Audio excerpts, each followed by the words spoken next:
Hello friends, welcome to TI blog. আপনারা কেমন আছেন? নিশ্চয়ই ভালো আছেন। যদি ভালো আছেন তো আমি ভিডিওটা আরম্ভ করি। আজকে আমি কি করি আপনাদেরকে দেখাবো। ব্রেকফাস্ট করে নিলাম, থালি বাটিগুলো ধুয়ে রেখে দিতে লাগবো।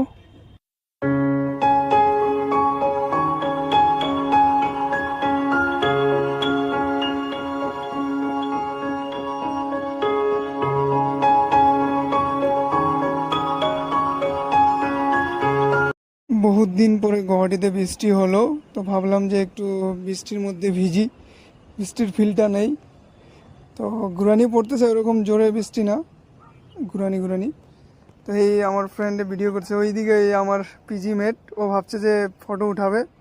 আমার রুমটা একটু গরমের মধ্যে পড়ার ইচ্ছা নাই, কিন্তু এক্সাম আসতেছে, গরম বৃষ্টি যেটাই হোক না কেন পড়তে তো হবেই, কারণ এক্সাম আসতেছে, এটাই ছাত্রর জীবন। খাওয়া পানি কিনে নিয়ে আসলাম, কারণ ফুরিয়ে গেছিলো।